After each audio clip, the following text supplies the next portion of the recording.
প্রিয় দর্শক সবাই কেমন আছেন? অধীর আগ্রহে যারা এতক্ষণ অপেক্ষা করছেন, প্রথমেই সবার কাছে দুঃখ প্রকাশ করছি, আমাদের লাইভটা শুরু করতে আমরা 5 মিনিটস লেট করেছি। আমি সরাসরি চলে যাব আমাদের সুমন আকন্দের কাছে ওর সংক্ষিপ্ত পরিচয়ের জন্য। সুমন আকন্দ, যদি তোমার পরিচয়টা বলো। ধন্যবাদ দাদা। দাদার সাথে প্রথম লাইভে আসা, সেই সাথে যারা লাইভ দেখছেন এবং কিছুক্ষণের মধ্যে যারা জয়েন হবে সকলকে আমার শুভেচ্ছা এবং স্বাগত। আমি সুমন আকন্দ, দাদার সাথে লাইভে আসা ফার্স্ট। সো দাদার সাথে লাইভ করতে পেরে আমি সত্যি আনন্দিত। দেখা যাক আজকে আড্ডাটা আমরা কতটা মজাদার করতে পারি। আর আমাদের টপিকটা মনে হয় ক্যাপশনে দিয়ে দিয়েছি সম্ভবত। ওকে, সো আপনাদের যদি কোনো আমরা টেকনিক্যাল ব্যাপারগুলো দেখে নিই, আপনাদের আশা করি যদি কোনো মতামত, কোনো ইচ্ছা জানার ইচ্ছা বা ফ্রিল্যান্সিং রিলেটেড যদি কোনো কোশ্চেন থাকে আপনারা অবশ্যই কমেন্ট করবেন। আমরা চেষ্টা করব রিপ্লাই দেওয়ার, যথাযথ উত্তর দেওয়ার। তারা ওকে, থ্যাংক ইউ সুমন আকন্দ সংক্ষেপে পরিচয় দেওয়ার জন্য। আপনাদের মনে ফ্রিল্যান্সিং নিয়ে যা প্রশ্ন আছে সেই প্রশ্নগুলো করবেন। আজকে আমাদের সবচেয়ে হট যেটা টপিকস সেটা হচ্ছে freelancing. Those who you are actually concern about your career, তারা অনেকে রেগুলার আমাকে ফোন দেন যে ভাইয়া ফ্রিল্যান্সিং আমাদের শেখান বা ফ্রিল্যান্সিং ট্রেনিংয়ের কোনো ব্যবস্থা আছে কিনা। আমাদের আফটার 90 দীর্ঘদিন কোনো ট্রেনিং করায়নি, আমরা শুধুমাত্র একবারে প্রফেশনালদের সার্ভিসের জন্য আমাদের একটা প্রতিষ্ঠান ছিল। বাট রিসেন্টলি আমরা এটা নিয়ে একটা উদ্যোগ নিয়েছি সুমন আকন্দ সহ, সেটা নিয়েও কথা হবে পরবর্তীতে। সুমন আকন্দ, তোমার কাছে ছোট্ট আমার একটা প্রশ্ন, কবে থেকে তোমার সঙ্গে আমার পরিচয়? আমি যতদূর জানি তোমার ফ্রিল্যান্সিং লাইনে তুমি ছিল না, তুমি কোচিং বা একাডেমিক এডুকেশনাল একটা সিস্টেমের মধ্যে তুমি ছিলা। তারপরে হুট করে তোমার ফ্রিল্যান্সিংটা কিভাবে জানা এবং কিভাবে ফ্রিল্যান্সিং ইন্ডাস্ট্রিতে আসা, এই বিষয়টা জানতে চায়। ওকে, দাদাকে একটু ক্লিয়ার করে দিই। দাদার সাথে আমার প্রথম দেখা হলো বেগম রোকেয়া বিশ্ববিদ্যালয়ে। আমরা হলো রংপুর এন্টারপ্রেনার নেটওয়ার্কের একটা আমরা ক্যাজুয়াল একটা মিটিং করতেছিলাম, সেখানে দাদার সাথে পরিচয়। এরপর তো আমাদের রেনের মিটিং, পিকনিক, আরও অনেকগুলো আয়োজন ছিল। সো আমি ওইখানে যেভাবে যুক্ত হয়েছিলাম সেটা হলো আমাদের একটা প্রতিষ্ঠান আছে, একটা প্রাইভেট প্রোগ্রাম আছে কোচিংয়ের। সো ওইখান থেকে আমাদের যাওয়া। সো এদিক থেকে দাদা ধরে নিচ্ছে যে আমি হয়তো অন্য বিজনেসের সাথে রিলেটেড ছিলাম। সত্যিকার অর্থে ওইটা না, আমি এর আগের থেকেও ফ্রিল্যান্সিং এর সাথে রিলেটেড, তবে ওইটাও আমার একটা বিজনেসের পার্ট, এই আর কি না। ওকে, সেটা কত সালে তোমার আসা? এর মাঝে আমি একটু পানি নিব, দাও। মেবি 15 সাল। ফ্রিল্যান্সিং এ আসা মনে হয় ফ্রিল্যান্সিং এর নাম শোনা বা এটা দিয়ে ট্রাই করে কিছু করা যায় বা যাবে কিনা, এটা 15 সালের দিকে সম্ভবত, আমি এক্সাক্ট শিওর না, তবে 15 সাল। আচ্ছা, একটা মানুষের 15 সাল থেকে 2015 সাল থেকে আজ 2021 সাল শেষের দিকে, এটা 5 থেকে 6 বছরের একটা journey, right? It's not so easy. যারা আসলে ফ্রিল্যান্সিং নিয়ে খুব ওই কিছু ভিডিও দেখে বা 4 দিন 5 দিনের ফ্রিল্যান্সিং, 4-5 দিনে অনেক কিছু শেখা যায়, টাকা ইনকাম করা যায়, এরকম লটস অফ অ্যাকচুয়ালি হিউমার বা রিউমার আছে যেগুলো মানুষ শুনে আগ্রহী হয়ে খুব অতি উৎসাহী বা আগ্রহী হয়ে এই ইন্ডাস্ট্রিতে আসে, আবার খুব দ্রুত তাদের মোটিভেশনটা ফলো করে এবং তারা ইন্ডাস্ট্রি থেকে চলে যায়। অ্যাকচুয়ালি দে থিংস যে এটা আসলে আমাদের জন্য নয়। সেই ক্ষেত্রে তুমি কি নতুনদের উদ্দেশ্যে ফ্রিল্যান্সিং নিয়ে কি বলতে চাও? দাদা যে টপিকটা নিয়ে কথা বললো, এখানে আমার মনে হয় যে আমি নতুনদেরকে যে উপদেশটা দেব সেটা হলো ফ্রিল্যান্সিংটা সত্যিকার অর্থে একটা লং টার্ম একটা গেম। এই গেমে আসলে আপনি যদি হতাশ হয়ে যান কোনো এক সময়, তাহলে আপনি পড়ে যাবেন। আর এই গেমে টিকে থাকাটাই আসলে সাকসেস হওয়ার অন্যতম একটা মাধ্যম, আর কিছু না। জাস্ট নতুন যদি কেউ আসেন, জাস্ট হতাশ না হয়ে লেগে থাকবেন। আমার মনে হয় যে এটা সব থেকে বড় ওষুধ ফ্রিল্যান্সিং এ সাকসেস হওয়ার জন্য। দাদা, তোমার গভর্নমেন্ট একটা প্রজেক্টে তুমি লিড ট্রেনার হিসেবে ছিলা, রাইট? সেটা জার্নিটা মানে ওখানে তোমার সাকসেস রেট বা তোমার কর্ম পরিকল্পনা বা কর্মপরিধি বা ওখান থেকে স্টুডেন্টদের তোমার সঙ্গে এনগেজমেন্ট, ওই বিষয়টা যদি একটু সবাইকে বলতে হবে। দাদা আসলে এই কোশ্চেনটা না করলেও আমি মনে হয় শেয়ার করে ফেলতাম না, আমার মনে ঘুরতেছিল ব্যাপারটা। তো আমার জার্নিটা আসলে পরিচিতি জার্নিটা মূলত এনইডিপি থেকে গত বছর লাস্ট ইয়ারে আমি রংপুর লটের হয়ে ট্রেনিং করাইছি। আরও আমার কিছু কলিগ ছিল, সেটা রাকিব ভাই, আল নোমান ভাই, আমাদের যারা আসানুদ্দিন নোমান ভাই, যারা আমাদের সিনিয়র, তাদের হাত ধরে আসা। সো ওইখান থেকে আমার জার্নিটা শুরু। এবং দাদাকে একটা বিষয় বলে রাখি, আমার মূলত এলইডিপিতে আমাদের এই ডিএম কমিউনিটিটা যে আজকে যেটা স্পন্সর, ডিএম কমিউনিটির প্রতিষ্ঠা মূলত আমাদের ওই সময়, এবং ওইখান থেকে এই ডিএম কমিউনিটির ছুটে চলা, এবং বাকিটা ইনশাল্লাহ আপনারা বুঝতেই পারতেছেন, দেখতে পারতেছেন। ইনশাল্লাহ এই চলাটা যেন থেমে না যায়, এটাই আশা করব। সবাইকে পাশে পাবো। আমার ডিএম কমিউনিটি, ডিএম একাডেমির সকল মেম্বারকে শুভেচ্ছা এবং আচ্ছা, যাই হোক, ভালোবাসা। আমি ইন্টারাপ্ট করি। তোমার কথা শুনে মনে হচ্ছে যে আমাদের অনুষ্ঠান শেষ হতে যাচ্ছে, বাট আমরা কিন্তু শুরু করলাম। আমি আসলে আমার অনেকগুলো দর্শক আছে, আমি শুভেচ্ছা জানাইতে ভুলে গেছি। হ্যাঁ, আই নো। এখন লাইভে 50 থেকে 60 জনের মতন আছেন। Okay, they all actually love you so much. একটা মোটামুটি আগ্রহী মানুষের কি পরিমাণ সময় দেওয়া উচিত? আচ্ছা দাদা, আমার এই খুব অল্প সময়ের অভিজ্ঞতা থেকে যেটা মনে হয় যে আসলে এটাতে নির্দিষ্ট কোনো টাইম টেবল থাকা উচিত না, 1 নম্বর কথা। আর 2 নম্বর কথা হলো যে আপনি কেউ যদি এটাতে চলে আসেন ফ্রিল্যান্সিংয়ে, আমার মনে হয় এটাকে এনজয় করতে হবে আপনাকে। আপনি এটাতে যতটা ডেডিকেটেড থাকবেন, যতটা শেখার আগ্রহ থাকবে, মন মানসিকতা থাকবে, আপনি মানে তত অল্প সময়ের ভিতরে গেইন করবেন। ব্যাপারটা এরকম। আমিও খুব বেশি গেইন করিনি ফ্রিল্যান্সিং লাইফে। যতটুকু আসছি এখনও শেখার চেষ্টা করতেছি এবং শেখার মধ্যেই আছি, এবং সেটা আমি নিজেই জানি আসলে প্রতিদিন কী পরিমাণ শিখতে হয় আমাদেরকে। সো আপনাদেরকে, নতুনদেরকে যেটা বলবো যে এই ফ্রিল্যান্সিং লাইফে যদি কেউ আসতে চান, মানে এটা ভাবেন না যে 2 মাস বা 3 মাসে আমরা সাকসেস হয়ে যাব এবং ওইটাই আপনার দিন শেষে কেরিয়ার হয়ে যাবে। এরকম চিন্তা ভাবনা থেকে বের হয়ে আসতে হবে। অবশ্যই আপনাকে ধরে নিতে হবে, আপনাকে এখানে ডে বাই ডে আপডেট হতে হবে, আপগ্রেড হতে হবে, স্কিল ডেভেলপমেন্ট করতে হবে, এর কোনোই বিকল্প নেই। আমরা একটা সিম্পল জবের জন্য আমাদের কেরিয়ার, আমরা যদি বা কেরিয়ার বেস, আমরা যে পরিমাণ যে সমাজে বাস করি তাদের সে অর্থে আমরা ক্লাস 1 থেকে শুরু করে বা শিশু শ্রেণী থেকে শুরু করে অনার্স, মাস্টার্স, হায়ার এডুকেশন আমরা যাই। এটা যদি আমি এক অর্থে বলি যে জ্ঞান আহরণের জন্য, সেই পার্সপেক্টিভ তো ঠিকই আছে। বাট যদি মনে করি যে না, অলমোস্ট 90% লোক মনে করে তার এডুকেশনটা বেসিক্যালি ক্যারিয়ারের জন্য বা একটা চাকরি পাওয়ার জন্য, অ্যাজ ইউজুয়াল যেটা ট্রেডিশনাল থিঙ্কিং। এটা যদি আমি বললাম যে 2টা পার্সপেক্টিভ আছে। কেউ যদি জ্ঞানের পার্সপেক্টিভ থেকে আমার সঙ্গে তর্ক করতে আসেন, আমি সেখানেও হার মানবো।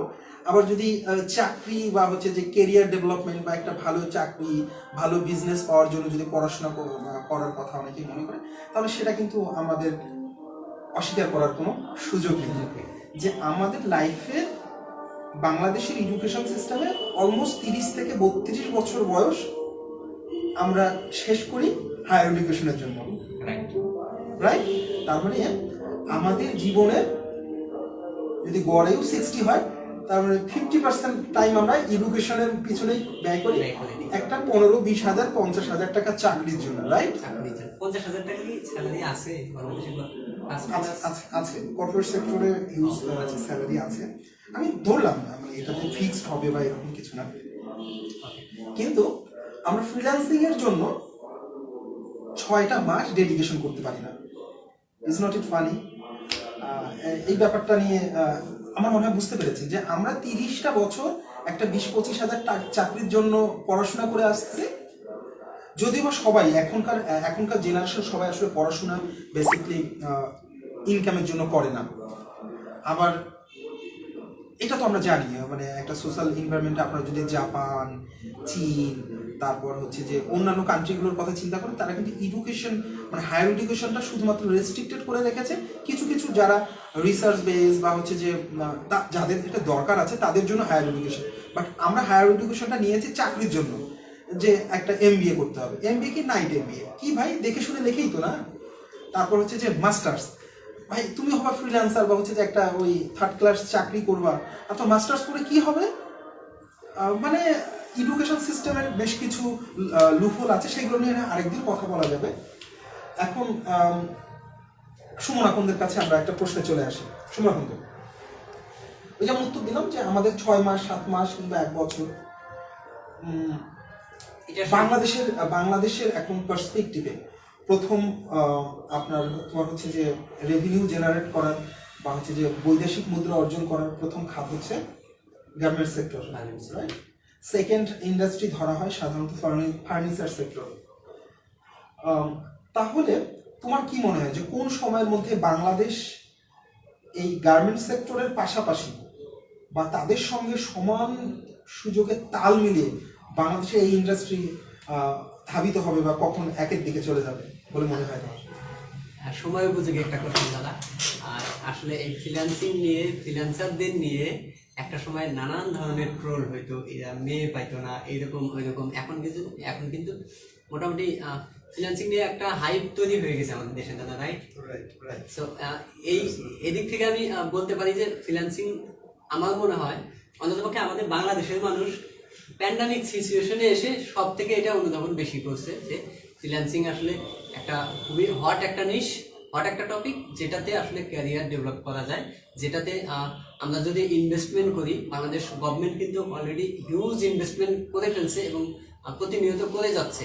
কারণ গভর্নমেন্ট কিন্তু বুঝে গেছে যে আমাদের গার্মেন্ট সেক্টরের পরে রেভিনিউ জেনারেটের জন্য অন্যতম একটা মাধ্যম যদি করতে হয় সেটা আমরা ফ্রিল্যান্সিংয়ে করতে পারবো। এবং আমাদের দেশে বেকারের কি পরিমাণ বেকার এটা ইমাজিন করলেই মাথা হ্যাং হয়ে যায়, এত পরিমাণ বেকার। জাস্ট একটা চাকরি অ্যাপ্লিকেশনে একজনের আন্ডারে একজনের জন্য যে কতজনে অ্যাপ্লাই করে দাদা, আপনি এটা ইমাজিন করতে পারবেন না। সো আমার মনে হয় যে গভর্নমেন্টের আরেকটু সুদৃষ্টি, তারপর আমাদের যারা আছি আমাদের নতুনদেরকে এগিয়ে আসতে হবে, সেই সাথে দাদাদেরকে, আমাদের সিনিয়র যারা আছে, সিনিয়র জুনিয়র আমরা যারা ফ্রিল্যান্সিংয়ের সাথে জড়িত আছি, আমার মনে হয় আমরা একটা বুম করতে পারি। আমার মনে হয় বাংলাদেশে আমরা যদি বাংলাদেশের এই সেক্টরটাতে আর গভর্নমেন্টকে সহযোগিতা করি, গভর্নমেন্টের সাথে হাতে হাত মিলিয়ে কাজ করি, তাহলে আমার মনে হয় যে আমরা একটা খুব শীঘ্রই ভালো পজিশনে চলে আসবো। সেটা পোশাক খাতের সমান না হলেও আমার মনে হয় কাছাকাছি চলে আসবো। আমরা হচ্ছে যে তৃতীয় বিশ্ব মানে আন্ডার ডেভেলপমেন্ট একটা কান্ট্রি, রাইট? এখানে আমাদের ব্যাপারটা হচ্ছে যে আমাদের জনগণই কিন্তু বেসিক্যালি হচ্ছে যে ম্যান পাওয়ারটাই হচ্ছে যে বেসিক্যালি ইনকামের মেইন সোর্স আপনারা যদি চিন্তা করেন। কেননা গার্মেন্টস সেক্টর এখানে ডেভেলপ হওয়ার একটাই কারণ, এখানে কম টাকায় ম্যান পাওয়ার পাওয়া যায়। কেননা যে টাকা দিয়ে আমাদের একটা শ্রমিক 12 ঘন্টা থেকে 24 ঘন্টা সময়, 10 থেকে 12 ঘন্টা সময় দেয়, সেই টাকা দিয়ে মানে কি বলবো যে আমাদের 10 জনের টাকা দিয়ে আর জাপানে একটা লোককে হায়ার করতে হয়। তার মানে এই ইন্ডাস্ট্রিটা সেই জন্যই ওই উন্নত কান্ট্রিগুলো থেকে উন্নয়নশীল কান্ট্রিগুলোতে মুভ করেছে, রাইট? তো ফ্রিল্যান্সিংটাও তাই। তো ব্যাপারটা হচ্ছে যে মানুষ এখন আর ভার্চুয়ালি সবকিছু কাজ ভার্চুয়ালি করছে, রাইট? তো ভার্চুয়ালি যদি করতে চায়, যে কাজটা একটা আমেরিকান লোক 1 ঘন্টা দিয়ে করবে, সেটা বাংলাদেশে সে তুলনায় অনেক কমে তারা পাবে, বা হচ্ছে যে এই থার্ড ওয়ার্ল্ড কান্ট্রিগুলোতে অনেক কম টাকায় পাবে। তাহলে এই ইন্ডাস্ট্রি মানে আজ হোক কাল হোক বুম করবেই, এটা কোনো ডাউট নেই। বাট এখানে আমাদের তো যে বাংলাদেশের স্কিল ডেভেলপমেন্টের জায়গায় বেশ একটু ঘাটতি আছে, সেই ঘাটতিগুলো আমাদের এখন পূরণ করতে হবে। আমরা সরাসরি চলে যাব প্রশ্নে, অনেকগুলো প্রশ্ন আছে। তাসনিম তুবা, আমি নাম উচ্চারণে যদি ভুল করি অবশ্যই ক্ষমা সুন্দর দৃষ্টিতে তাকাবেন। আমার মোস্ট ফেভারিট একটা স্টুডেন্ট তাসনিম তুবা আপু, থ্যাংক ইউ। আচ্ছা, সুমন ভাইয়ের কাছে কোশ্চেন, ভাইয়া ঘুমান কতক্ষণ? এটা খুবই কঠিন কোশ্চেন। আসলে ঘুম থেকে ওঠার পরে বলতে পারি যে আসলে কত ঘন্টা ঘুমাইলাম। আচ্ছা, নীল নামে একজন আমাদের কমেন্ট করছে সেম কোশ্চেন ভাইয়া। সুমন ভাইয়ের কাছে আমার একটা প্রশ্ন আছে। সুমন ভাই, আপনার ফ্রিল্যান্সিং জীবনের সফলতার পিছনে কোন কোন বাধার সম্মুখীন হয়েছেন কি না, আর হলে কিভাবে তা অতিক্রম করেছেন? আচ্ছা, প্রশ্নটা আমি একটু সিম্পলিফাই করে দিই যে ফ্রিল্যান্সার হতে গিয়ে কি কি বাধার সম্মুখীন হয়েছে এবং কিভাবে সেটা ওভারকাম করেছে আর কি। ফ্রিল্যান্সিং করতে যে বিষয়টা প্রথমত লাগে, আমাদের কন্ডিশন থাকে একটা ল্যাপটপ অথবা একটা ডেস্কটপ লাগবেই। অনেকের যে বেশিরভাগ মানুষের যদিও ধারণা যে ফোন দিয়ে ফ্রিল্যান্সিং করা যায় কিনা, অসংখ্য ইনবক্সে আসে দাদা এই কোশ্চেনটা, মানে সবকিছু শুনে টুনে বলতেছে ফোন দিয়ে ফ্রিল্যান্সিং করা হবে কিনা। সো আর্থিক সমস্যাটা প্রথম চ্যালেঞ্জ থাকে, যেটা আমিও ফেস করে আসছি। আমার মনে হয় যে অধিকাংশ ফ্রিল্যান্সারই এই সমস্যাটা ফেস করে আসছে। কারণ আসলে আমরা যারা নিডি ফ্যামিলি থেকে চলে আসছি, তাদের আসলে এই সমস্যাটা মাস্ট। কেউ তো আর আমরা একদম রাজা বাদশার ঘরে জন্মগ্রহণ করিনি, এটা একটা বিষয়।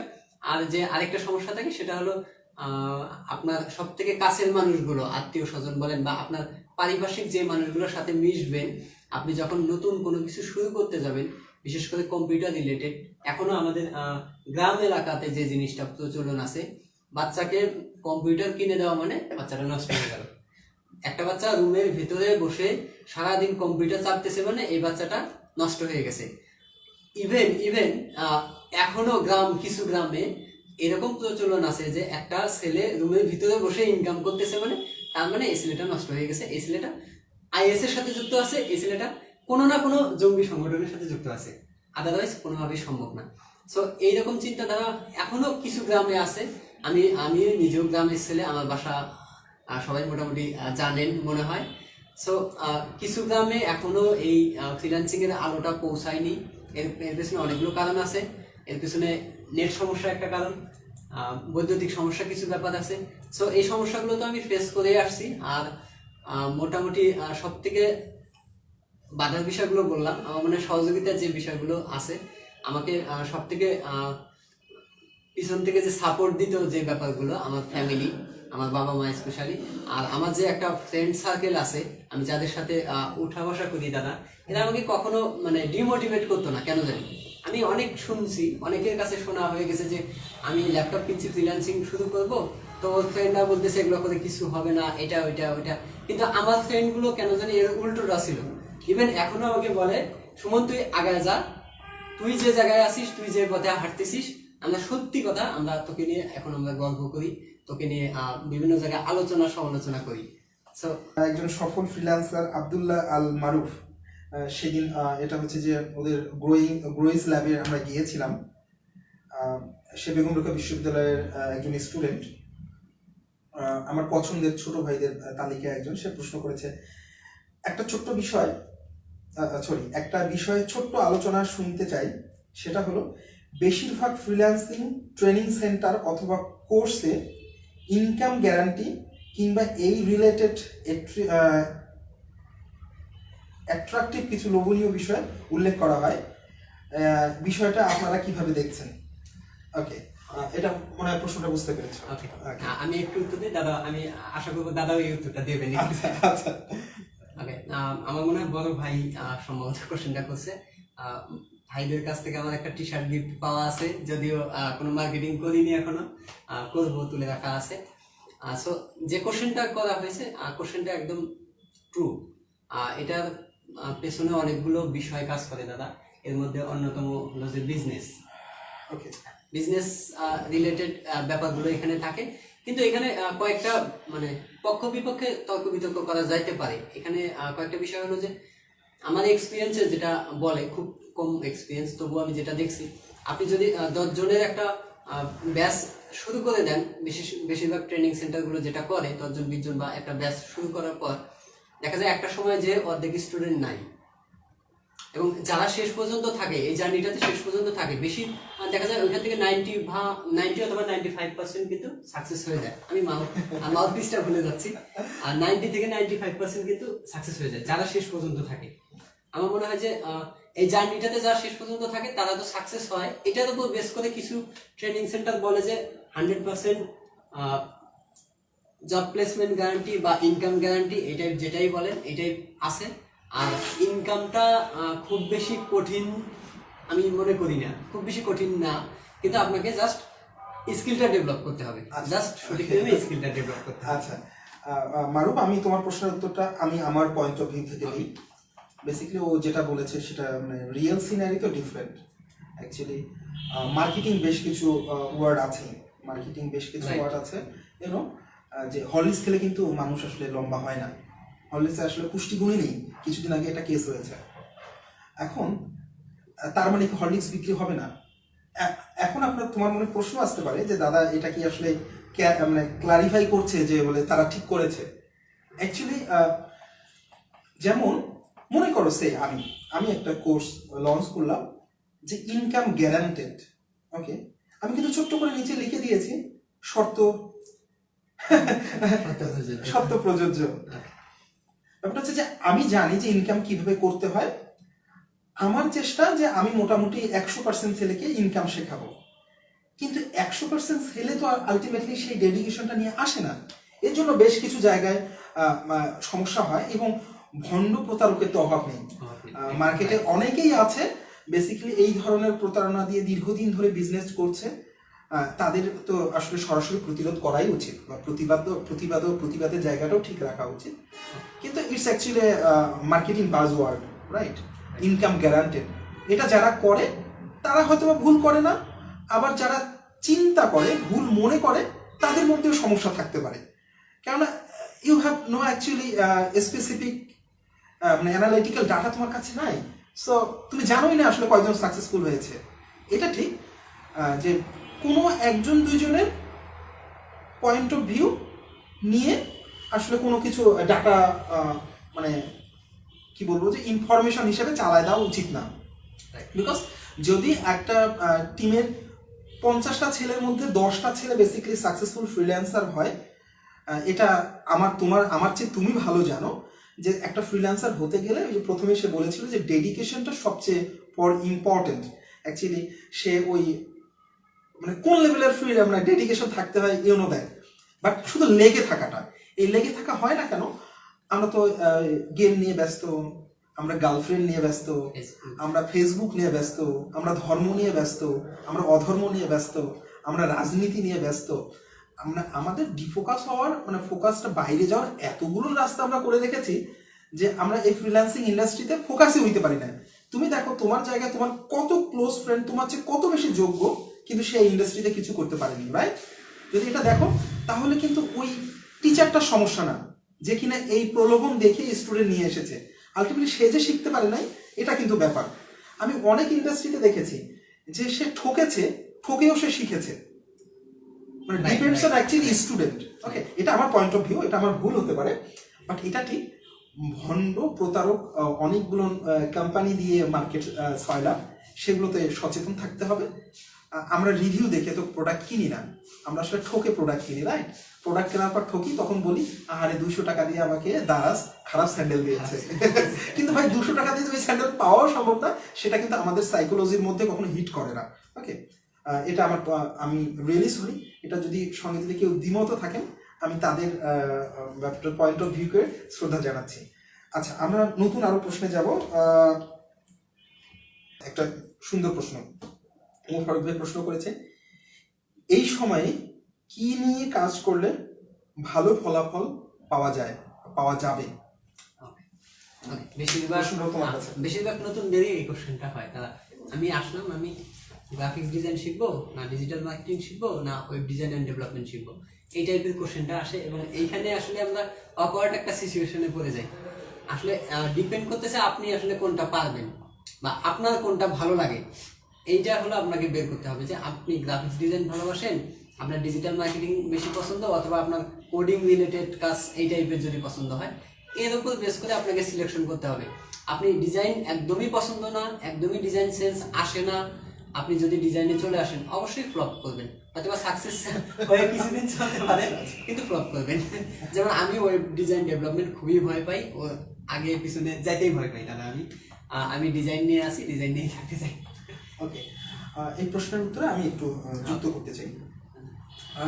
প্রতিটা মানুষের জন্মগতভাবে একটা ইনবর্ন ট্যালেন্ট থাকে, রাইট? আমি আবারও বলছি, প্রতিটা মানুষের জন্মগতভাবে একটা ইনবর্ন ট্যালেন্ট থাকে।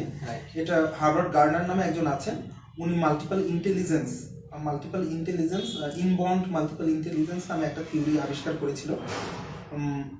ওটা অন্য কোনো ভিডিওতে আপনারা দেখবেন নিশ্চয়ই, বা আপনারা মানে গুগলে সার্চ দিলে লট অফ ডকুমেন্টস পাবেন। তো জন্মগতভাবে স্রষ্টা তাদের কিছু না কিছু ট্যালেন্ট দিয়ে পাঠায়। মানে আমি অ্যানালাইসিস করে দেখেছি ইচ অ্যান্ড এভরি সিঙ্গেল ট্যালেন্টেরই এই ফ্রিল্যান্সিং ইন্ডাস্ট্রিতে একটা ভ্যালু আছে। ওকে, দের আর লট অফ সম্ভবত 2500 কি 3000 ধরনের কাজ আছে এই ফ্রিল্যান্সিং ইন্ডাস্ট্রিতে, রাইট? এখন আমরা গ্রাফিক্স বোঝাতে কিন্তু শুধুমাত্র গ্রাফিক্সকে বোঝাই না, এটার সঙ্গে অনেক কিছু ব্যাপার আছে, রাইট? ওয়েব ডেভেলপমেন্ট বলতে কিন্তু এতটুকু জিনিস না, ওয়েব ডিজাইনিং বলতে কিন্তু অনেক বড় একটা পার্ট। তারপর সফটওয়্যার ডিজাইন, তারপর হচ্ছে সিকিউরিটি, তারপর ডিজিটাল মার্কেটিং তো সমুদ্রের মতন একটা প্ল্যাটফর্ম। তো ফার্স্ট অফ অল যারা আপনার ফ্রিল্যান্সিং করতে চাচ্ছেন, you have to identify one specific things, যে আপনি কোনটা পছন্দ করেন বা কোনটা আপনার ভালো লাগে, যেটা আপনার বোর লাগে না। আমার লাইফ দেখে অনেকে মনে করে যে দাদা তুমি কেমনে এটা পারো, মানে আমি 24 ঘন্টা অফিসে বসে থাকতে পারি, রাইট? যে আমি সারাদিন খেলাম না, কিন্তু আমি আমার যে খাইতে হবে এই সেন্সটা কেউ না বলা পর্যন্ত আসে না, বিকজ আমি আমার কাজটাকে এত বেশি ভালোবাসি। আমার আমার ফ্যামিলি যারা আছে তারা লাইভ দেখছে, তাদের সবার একই কথা যে এই ধরনের অমানসিক কাজ আমি কিভাবে করি। বিলিভ মি, আমি ক্লান্ত হই না, মানে একটা সেকেন্ডের জন্য আমার ক্লান্তি আসে না, because I love this work, right? তো আপনি যদি গ্রাফিক্স ডিজাইনে ভালো লাগে, গ্রাফিক্স ডিজাইনটাই। আপনার যদি এখন যদি শুধু ফেসবুকটাই ভালো লাগে, ইউনো, ফেসবুকে একটা মার্কেট প্লেস, হ্যাঁ। আপনার যদি ভিডিও দেখতে ভালো লাগে, ভিডিও রিভিউ দিয়েও আসলে টাকা ইনকাম করা যায়, ইউনো। বিভিন্ন সিনেমেটিক কোম্পানিগুলো জাস্ট ছবি দেখে ওটার একটা তুমি ব্যাখ্যা করতে পারো। তো বাংলা হিন্দি ভালো লাগে সেটা মানে ইয়ে করতে পারো, তুমি ইংরেজি ট্রান্সলেট করতে পারো, ইউ ক্যান। তোমার ভয়েস ভালো, ইউ ক্যান ডু দ্যাট। তুমি জিঙ্গল করতে পারো, ইউ ক্যান ডু দ্যাট। মানে দের আর লট অফ থিংস, ওকে। আর কি বলবো, এটা একটা ভাস্ট প্রশ্ন। এই প্রশ্ন অনেকের মনেই আছে, এবং আমিও যখন এই ইন্ডাস্ট্রিতে প্রথমে পদার্পণ করি তখন এই প্রশ্নটা আমার মনে এসেছিল আর কি, সেই জন্য এই উত্তরটা আমি আমার মতন করে দিলাম। আচ্ছা, as expected I am looking something like that. মানে অনেকক্ষণ ধরে এই ধরনের একটা প্রশ্ন আমি খুঁজতেছিলাম। এটা হচ্ছে যে হ্যাঁ, প্রশ্নটা আমি যারা খেয়াল করেছেন লাইভে, আমি একটু মনে মনে হাসতেছিলাম। প্রশ্নটা হচ্ছে, ফ্রিল্যান্সাররা প্রেম করে এবং এটা নিয়ে অনেক ঝামেলা হয়, এটাই জানি। সুমন ভাইয়ের কাপল ছবি এখনো রিলিজ হয় নাই, এর ব্যাখ্যা চাই। জায়েদ ভাই প্রশ্ন করেছেন। জায়েদ ভাই আসসালামু আলাইকুম। আমার সিনিয়র ভাই, আমার রংপুরের। আচ্ছা, আমি একটু মনে হয় আমার ফ্রিল্যান্সিং এর জার্নিতে কয়েকজনের কথা ভুলে গেছি ডেডিকেটলি। আমাদের রংপুরে যে ভাইদের হাত ধরে, যাদের সহযোগিতা উঠে আসছে এবং এখনো সহযোগিতা পাই, তাদের মধ্যে আমাদের কাজী শাওন ভাই আছে, বড় ভাই, আপনাকে খুব মিস করি। তারপর আল মামুন ভাই আছে, তারপর আমাদের আহসানুদ্দিন নোমান ভাই আছে, রাকিবুল ইসলাম রাকিব ভাই আছে, দেয়ার আর লট অফ বড় ভাই, জাহিদ ভাই আছে, যাদের সবার সহযোগিতায় আসলে এদের সহযোগিতা না পাইলে আজকে হয়তো বা এই জায়গায় আসতে পারতাম না। সো জাহিদ ভাইয়ের কোশ্চেনটা আমি ভুলেই গেলাম বলতে বলতে। ফ্রিল্যান্সাররা প্রেমিক করে, প্রেম করে আবার বিপদেও পড়ে। তোমার এখন পর্যন্ত কাপল ছবি কোনো রিলিজ হইলো না কেন? কার কাছে গচ্ছিত হচ্ছে? আচ্ছা, আমার কাপল পিক যদি চান, প্রথমত আমার প্রেম করতে হবে। প্রেম করার পর দ্বিতীয়ত হলো প্রেম চলতে চলতে বিপদে পড়তে হবে বড় ভাই, তারপর হয়তো বা পাবেন। তবে আমি একটু ইন্টারাপ্ট করি। ডিপ্লোম্যাটিক্যালি সে মেয়েদের বলল সে এখনো প্রেম করে না, মানে একেবারে ইনটেক। তবে আমি তো ফুলের মতো ইনটেক, লুপে নিতে পারেন। তবে আমি আমাদের আল মামুন ভাইয়ের কাছে আমার নাকি কাপল পিকচার আছে। গতকাল ভাইয়ের সাথে চায়ের আড্ডাতে উনি ব্যাপারটা বলছে, যদিও আমি জানি না কোথায় পাইলো, অথবা এডিট করে জান্নাতুল ফেরদৌস রাফি মনে হয় এডিট করে দিয়েছে। এসব এডিট করা যায়? হ্যাঁ, এগুলো এডিট করা যায়। এডিট করে আসলে সবই সম্ভব। যেহেতু গ্রাফিক্স ডিজাইনার, যাই হোক না কেন, সে এডিট করে সেটা প্রমাণ দেয়। ভাই, প্রেম করার পর বিয়েতে দাওয়াত পাবেন, এটা টেনশন করিয়েন না, অবশ্যই দাওয়াত পাবেন। আচ্ছা, তারপরে ভাই কিভাবে বেশি বেশি করে অর্ডার পাবো একটু বলবেন ভাইয়া প্লিজ। কিভাবে অর্ডার বেশি পাওয়া যায়? কিভাবে অর্ডার বেশি অ্যাক্টিভ থাকতে হবে, মার্কেটিং করতে হবে, মার্কেটিং সেন্সটা একটু ভালো রাখতে হবে। একটা বিষয় মনে রাখবেন, আমি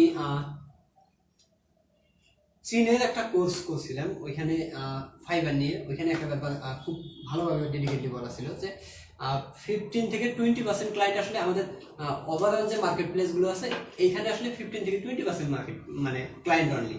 বাকি 80% ক্লায়েন্টই আমরা মূলত মার্কেটের বাইরে থাকে। তারা হয় ওয়েবসাইট বেস, অথবা ইমেল বেস, অথবা বিভিন্ন সোশ্যাল মিডিয়া যে মার্কেটিং আছে, এগুলোর মাধ্যমে আসলে নিয়ে আসা পসিবল। আর পৃথিবীর না, শুধু বাংলাদেশের যে বড় বড় ফ্রিল্যান্সার যারা আছে, সবাই মোটামুটি দেখবেন যে আস্তে আস্তে তারা মার্কেট থেকে মুভ হয়ে আসতেছে। কেন? কারণ তারা এই ব্যাপারটা বুঝে গেছে। সো আপনি যদি মার্কেটিং এর পিছনে থাকেন, আপনি যদি আপনার সার্ভিসের মার্কেটিং ভালোভাবে করতে না পারেন, তাহলে অর্ডার অবশ্যই কম পাবেন। আর আপনি যদি লেগে থাকেন, সবকিছু প্রপার ওয়েতে করতে পারেন, আশা করি যে আপনার অর্ডার আগের থেকে বাড়বে। এমডি শান্ত ইসলাম, সুমন ভাইয়ের কাছে প্রশ্ন, যখন আপনি বায়ারের কাছ থেকে প্রথম অর্ডার পেলেন তখন আপনার অনুভূতি কেমন ছিল? That's a good question. এই অনুভূতিটা আসলে কেমনে বলবো, আসলে অর্ডারটা ক্যান্সেল হয়ে গেছিল। আচ্ছা, এটা হলো বিষয়। এবং আমার হলো পরপর 4টা অর্ডার ক্যান্সেল হওয়ার পর আমাদের আইডিটাই চলে গেছে আসলে নতুন অবস্থায়। সো অনুভূতিটা বুঝতেই পারতেছেন। তখন সেই সময় আসলে অর্ডার পাওয়াটা খুব টাফ ছিল। আর সেই সময় আসলে আপনারা যখন এখন যেমন ইউটিউবে রিসোর্স পাচ্ছেন সব কিছুরই, হাউ টু যে কোনো কিছু লিখে সার্চ দিবেন সেটা সলিউশন পেয়ে যাবেন, কিন্তু ওই সময় আসলে খুব বেশি ছিল না, সিচুয়েশনটা খুব খারাপ ছিল। আচ্ছা, সুমনের কথাটা এবং একটা ভয় কাজ করতেছে। সুমনের কথাটা শুনে আমার একটা মনে পড়লো, আমি মার্কেট প্লেসে কাজ না করলেও আমার ডিজিটাল মার্কেটিং এ বা হচ্ছে যে আমার বেশ কিছু সিপিসি সাইট ছিল, আমার 70-80টার মতো ওয়েবসাইট ছিল, অ্যাফিলিয়েট আমি করতাম। তো এক রাতে আমার হুট করে $250 সেল হয়ে যায়, ঠিক আছে। হ্যাঁ, অ্যাড চালা ইভেন্টগুলো কভার করতাম মাঝে মধ্যে। তো আমি এটা কেন বললাম, ছোট একটা গল্প আছে, সেটা হচ্ছে যে আমি প্রথম যখন রক্ত দিই, হ্যাঁ, প্রথম অর্ডারের গল্পটা বলে ক্যান্সেল হয়ে গেছে, প্রথম যেদিন আমি রক্ত দিই অনেক এক্সাইটমেন্ট নিয়ে, রক্ত দেওয়ার পর সেই রোগীটা মারা যায়। এক্সাইটমেন্ট যেমন বাজে হয়, অর্ডার ক্যান্সেল হলে এক্সাইটমেন্টটা সেরকম বাজেই হয়। ওকে, আরেকটা রাকিবুল প্রশ্ন করেছে, ভাই আমি ডিজিটাল মার্কেটিং মার্কেট প্লেসের ব্যাপারে প্রপার গাইডলাইন চাই, প্লিজ হেল্প। রাকিবুল আরিফিন আমার অফিসে এসেছিল কিছুদিন আগে, ও ডিজিটাল মার্কেটিং সম্পর্কে জানতে চায়, গাইডলাইন চায়।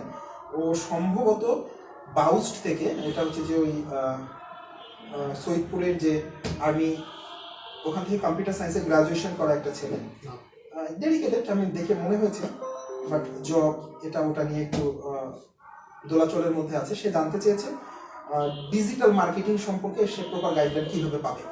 ওকে, আপনি যেহেতু বললেন ভাই দোলাচলের মধ্যে আছে, প্রথম যে পরামর্শটা থাকবে আপনি আগে টার্গেটটা ঠিক করেন। টার্গেটটা সেট করার পর আমার মনে হয় যে ভালো একজন মেন্টরের পরামর্শ নেন যে কোন পদক্ষেপে আগাইতে হবে। এদিক থেকে যদি মনে হয় যে আমার কাছে, আমি যেহেতু ডিজিটাল মার্কেটার না, আমি কিন্তু সরি, তারপরে আমাদের ডিজিটাল মার্কেটিংয়ের এক্সপার্ট একজন আছে, সো আপনাকে অফিসে অবশ্যই ইনভাইট করলাম, চলে আসেন। আর বাকি কথা আসলে চাকরিতে খেতে হবে। ওকে, সেদিন আপনাকে তো ডিজিটাল মার্কেটিং সম্পর্কে অনেক কিছু বলেছিলাম। এটা একটা সমুদ্র। ডিজিটাল মার্কেটিংয়ে উত্তরবঙ্গে বেসিক্যালি খুব মানে ট্যালেন্টেড কাউকে আমি খুঁজে পাইনি, যারা আছে তারা একেবারেই আন্ডারগ্রাউন্ডে। ওকে, আমরা চেষ্টা করছি ডিজিটাল মার্কেটিং ইন্ডাস্ট্রিতে ভালো কিছু করার জন্য।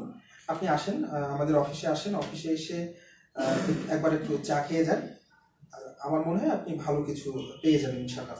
আর একটা আছে যে তাসনিম তুবা প্রশ্ন করেছে, আমার মনে হয় প্রশ্নগুলো উত্তরগুলো একটু এলোমেলো হয়ে আসতেছে। কোন ফ্রিল্যান্স স্কিলের ডিমান্ড বেশি? হ্যাঁ, গুড কোশ্চেন। আচ্ছা, এইটাও আসলে ডিপেন্ড করে, এটা আসলে ডিপেন্ড করে আপনি যে কোনো একটা সেক্টরে কতটুকু স্কিলড হলেন, কতটা এক্সপার্ট হলেন, তার উপর ডিপেন্ড করবে আপনার। যেমন আপওয়ার্কে যেমন আওয়ারলি রেটের ব্যাপারটা থাকে, ফাইবারেও ওই রকম। আপনি স্কিল হলে আসলে অনেস্টলি ডলার আপনাকে খুঁজে নেবে না, ডলারের পিছনে আপনাকে ছুটতে হবে না। সো এগুলো ডিপেন্ড করে। আর সময়ের ব্যবধানে আপনাকে প্রতিনিয়ত স্কিল হইতেই হবে। এই ফ্রিল্যান্সিং জগতে যেহেতু চলে আসছেন আপু, সো আপনাকে বলবো যে প্রতিনিয়ত লেগে থাকেন, স্কিল হন এবং স্কিল হন, সেটা হচ্ছে আমরা বেশ কিছু টিম নিয়ে কাজ করতেছিলাম। সো জাস্ট কয়েকদিন থেকে এখনো অফিসের উদ্বোধনটা করতে পারিনি। সো আমাদের টিমের প্রথম সাকসেস আজকে আমরা পেয়েছি, এই জন্য একটা ছোট্ট পার্টি হয়ে যাচ্ছে আর কি। লাইফটাও আচ্ছা, ব্যাপারটা হচ্ছে সাকসেস যদি পার্টি হয় তাহলে পার্টি বিরক্ত হয়ে যাবে, বিকজ প্রতিদিন সাকসেস আসবে। এটা জাস্ট মানে এটা ট্রিট পার্টি, ট্রিট জেনারেশন, তো কোনো কিছুতে ট্রিট চাই আলটিমেটলি, ঠিক আছে। মানে মানে আমাদের সবাই ট্রিট প্রথম শুরু হয় যে একটা টি শার্ট কিনতে গেছি 90 টাকা দিয়ে, টি শার্ট 90 টাকা দিয়ে কিনে 4-5টা বন্ধুকে 500 টাকা খাওয়ানো শেষ, ঠিক আছে। ট্রিট পার্টি আর কি। Okay, I am so excited, that's why আমার ভয়েসটা খুব দ্রুত হচ্ছে এবং এটার কষ্ট আমাকে সারা রাত পোহাতে হবে, আই নো। আচ্ছা, সাব্বির সনেট, দাদা এগিয়ে যাও, এই সমাজে অনেক কিছু পাওয়ার আছে তোমার কাছ থেকে। Thank you so much Sonet. সুমনের মতন যদি কিছু বডি আমার সঙ্গে থাকে, we can change the world, I think. Tuba আপুর কোশ্চেনটা আমারও ওকে অ্যান্সার দেওয়া হয়ে গেছে আই থিঙ্ক। ওকে দিয়ে দিছি। তারপর একটু দেখি পড়াশোনা এন্ড ফ্রিল্যান্সিং একসাথে কিভাবে মেইনটেইন করব, দুজনের কাছে অ্যাডভাইস চাচ্ছি। দ্যাটস এ মানে কোশ্চেনটা কার? মানে অসাধারণ একটা প্রশ্ন। সেটা হচ্ছে যে তুবা আপুর প্রশ্ন, উত্তরটা তুমিও দিবা এবং আমি কিছু আপনি আগে দেবো। দেন। না এটা ইউ ফার্স্ট। ওকে। তুবাবু আসলে অনেকগুলো কোশ্চেন করে ফেলছেন। কোশ্চেনের অ্যান্সার আসলে তুবাবুর কাছেই আছে। সে পড়াশোনার পাশাপাশি এখন ফ্রিল্যান্সিং করতেছে এবং সে সম্ভবত গত মাসে আই ডোন্ট নো ভুলে গেলাম কিনা, গত মাসে লেভেল 5 লেভেলও পাইছি মনে হয় আর কি। সো আপু আপনারা যে বয়সে ফ্রিল্যান্সিং এ আসছেন আমরা আসলে ওই বয়সে আসতে পারিনি। সো আমাদের থেকে অনেক ভালো পজিশন আপনাদের জন্য অপেক্ষা করতেছে, অনেক ভালো একটা পৃথিবী অপেক্ষা করতেছে আমার মনে হয়।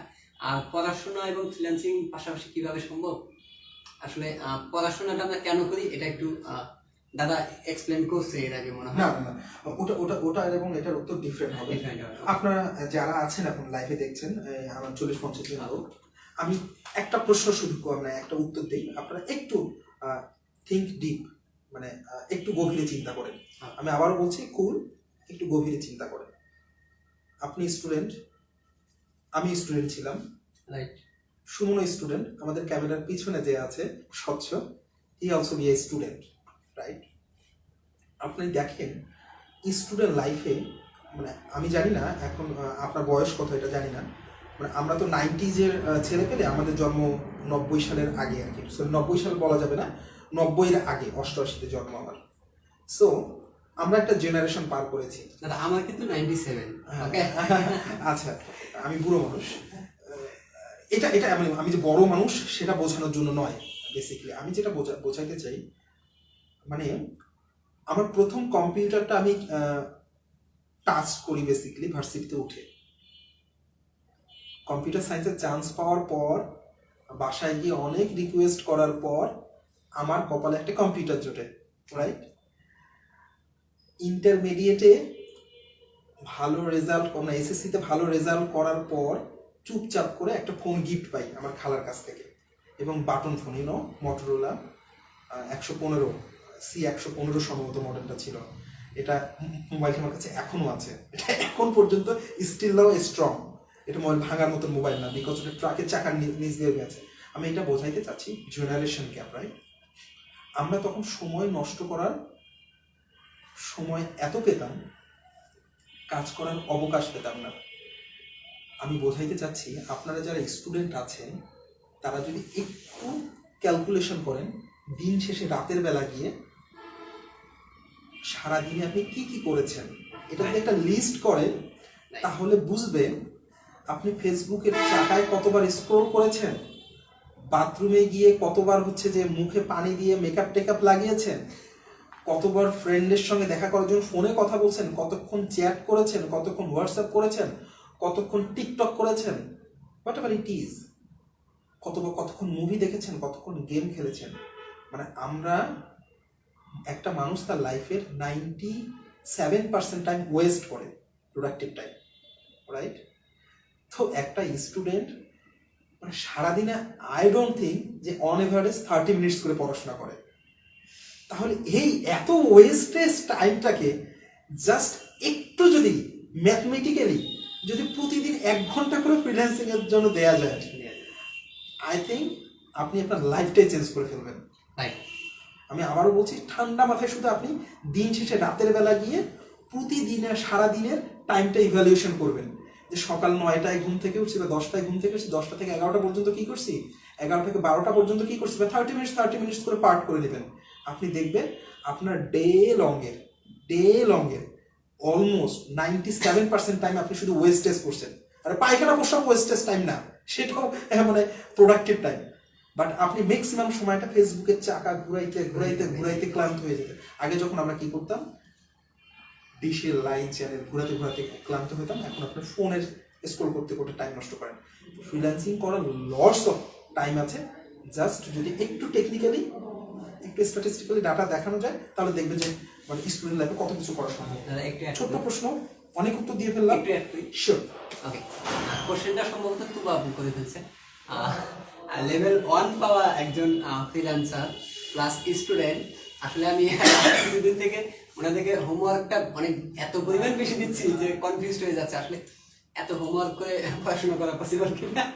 আচ্ছা, এই জন্য মনে করেছে রাইট? এই জন্য মনে হয় কোশ্চেনটা করছে।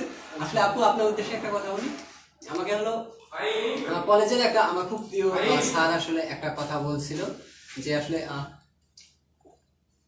পড়াশোনার সময় অর্থাৎ এই ছাত্র জীবনে অনার্স শেষ করার আগ পর্যন্ত বা মাস্টার শেষ করার আগ পর্যন্ত একটা স্টুডেন্ট যে কোনো পদক্ষেপ নিতে পারে, সেটা যে কোনো বিজনেস হইতে পারে, ফ্রিল্যান্সিং হইতে পারে, যে কোনো কিছু করা হইতে পারে, ইভেন এটা হোটেলের বিজনেস হইতে পারে, ঝালমুড়ির দোকান হইতে পারে, ডাজেন্ট ম্যাটার। আপনি ওইটাতে যদি গেইন করতে পারেন তো সাকসেস, গেইন না করলে ওইখান থেকে আপনি যে শিক্ষাটা নেবেন আমার মনে হয় লাইফ ওইটা কাজে দেবে।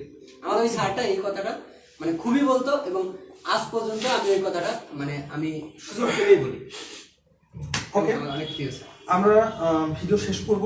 অনেকের প্রশ্ন আমরা নিতে পারিনি, যদিও অনেকক্ষণ সময় করেছি, এটা মানে খুবই বোরিং, বাট ফ্রিল্যান্সিং বা টাকার গন্ধ শুনলে অনেকেই খুব আগ্রহী বিধায় এতক্ষণ ধরে আপনারা আছেন। আই ডোন্ট থিঙ্ক যেটা যারা আপনারা, আমি শুধু বলছি যারা এতক্ষণ ধরে এই ভিডিওটা দেখেছেন, আই থিঙ্ক যে ফ্রিল্যান্সিং আপনার দ্বারাই সম্ভব। I will guarantee you seriously, because একটা মানুষ 8 সেকেন্ড 10 সেকেন্ডের বেশি একটা ভিডিও দেখে না। আপনি 1-1.5 ঘন্টা ধরে আমাদের ভিডিওটা দেখছেন, জাস্ট অফ আপনি ফ্রিল্যান্সিংকে ভালোবাসেন এবং আমাদের চেনেন বা আমাদের ভালোবাসেন, রাইট? তার মানে ফ্রিল্যান্সিং আপনার জন্য। একটা লাস্ট একটা ইম্পর্টেন্ট প্রশ্ন চলে এসেছে, এটা আমি চোখ এড়াতে পারলাম না। সেটা হচ্ছে যে ভাইয়া, আচ্ছা, নির্মা রয় প্রশ্ন করেছে, ভাইয়া মেয়েরা এই কাজ কতটা করতে পারবে, মেয়েদের জন্য আপনারা কতটা সহযোগিতা করবেন?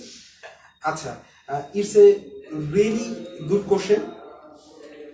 আমি গত দিনেও আকন্দকে বলছিলাম যে মেয়েদের জন্য একটা ব্যাচ থাকবে, যারা জব হোল্ডার তাদের জন্য একটা ব্যাচ থাকবে, যারা গৃহিণী তাদের জন্য ব্যাচ থাকবে, কিংবা যারা প্রতিবন্ধী তাদের জন্য ব্যাচ থাকবে। কিছু ক্লাসিফিকেশন আমরা করবো।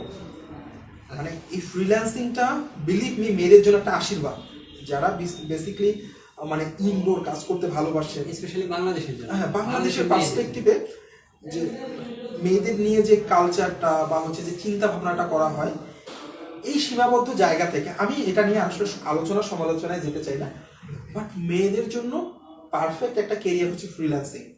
আমি এরকম অসংখ্য ফ্রিল্যান্সারকে চিনি আমাদের বেগম রোকেয়া বিশ্ববিদ্যালয়ে, তারা এখন গড়ে $4,000, $5,000, $6,000 করে ইনকাম করছে, জাস্ট উইদিন 1 or 2 ইয়ার্সের ডেডিকেশনে।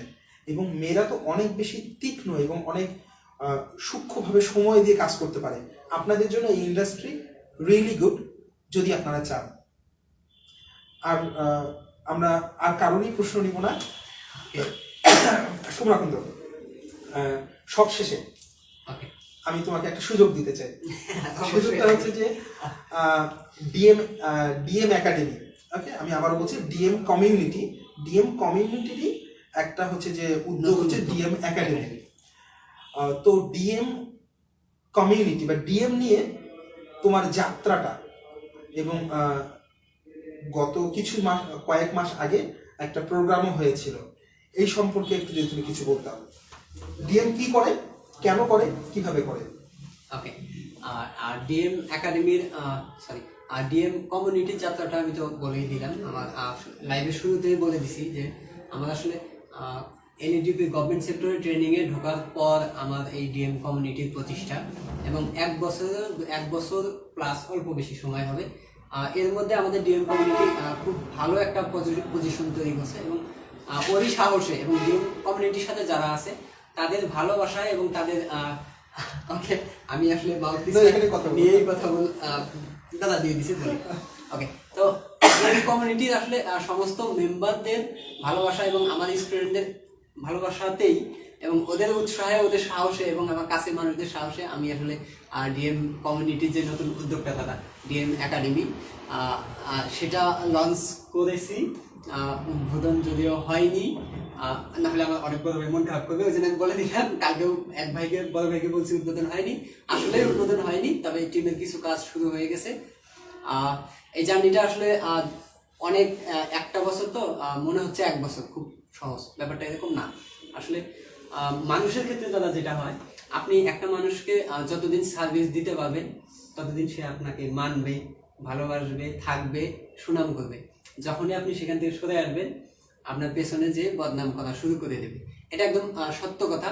কিন্তু এটা আমি কেন বললাম, আমি আমার ডিএম কমিউনিটিতে যে স্টুডেন্টগুলো পেয়েছি সবাই কেন জানি আমাকে এত এত ভালোবাসা দিচ্ছে, এত এত ভালোবাসা দিচ্ছে, মানে আমি আসলে মনে হয় যে আমি এই জার্নিটা যেন আমার শেষ না হয়, আমি যেন যেতে চাই, আমি ছুটতে চাই, অনেক দূর যেতে চাই এবং এদের সাথে নিয়ে যেতে চাই।